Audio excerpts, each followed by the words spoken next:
ವ್ರತಕಥೆ 3. ವಿದ್ಯಾರ್ಥಿನಿಯ ಮರೆವು ರೋಗ ನಿವಾರಿಸಿದ ಬಾಬಾ.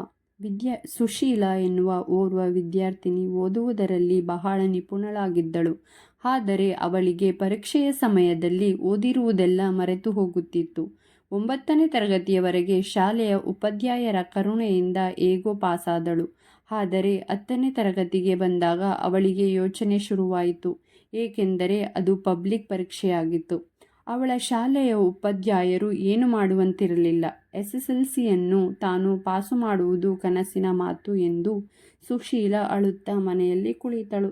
ಆಗ ಅವಳ ತಾಯಿಯ ಸ್ನೇಹಿತೆಯೊಬ್ಬರು, ಮಗು, ನೀನು ಶಿರಡಿ ಸಾಯಿಬಾಬಾರನ್ನು ಕುರಿತು 9 ಗುರುವಾರಗಳ ವ್ರತವನ್ನು ಆಚರಿಸು. ಅದರಿಂದ ನಿನ್ನ ನೆನಪಿನ ಶಕ್ತಿ ಪುನಶ್ಚೇತನಗೊಂಡು ಪರೀಕ್ಷೆಯಲ್ಲಿ ಪಾಸಾಗುತ್ತಿ ಎಂದರು. ಅದರಂತೆ ಸುಶೀಲಾ ಮನೆಯವರ ಒಪ್ಪಿಗೆ ಪಡೆದು 9 ಗುರುವಾರಗಳ ಕಾಲ ಸಾಯಿ ವ್ರತವನ್ನು ಆಚರಿಸಿ ಉದ್ಯಾಪನೆ ಮಾಡಿ ಅನ್ನದಾನ ಮತ್ತು ಪುಸ್ತಕ ದಾನಗಳನ್ನು ಮಾಡಿದಳು. ಪರೀಕ್ಷೆ ಬಂತು. ಸುಶೀಲಾ ಧೈರ್ಯವಾಗಿ ಹೋಗಿ ಪರೀಕ್ಷೆಯಲ್ಲಿ ಬರೆದಳು. ಸಾಯಿಬಾಬಾರ ಕೃಪೆಯಿಂದ ಅವಳು ಓದಿಕೊಂಡಿದ್ದೆಲ್ಲ ಜ್ಞಾಪಕಕ್ಕೆ ಬಂದಿತ್ತು. ಆ ವರ್ಷ ಅವಳು ಪ್ರಥಮ ಶ್ರೇಣಿಯಲ್ಲಿ ಪಾಸಾದಳು. ತನ್ನ ಮರೆವು ರೋಗವನ್ನು ನಿವಾರಿಸಿದ ಸಾಯಿಬಾಬಾರನ್ನು ಮುಂದೆ ಅವಳು ಜೀವನದುದ್ದಕ್ಕೂ ಪೂಜಿಸತೊಡಗಿದಳು.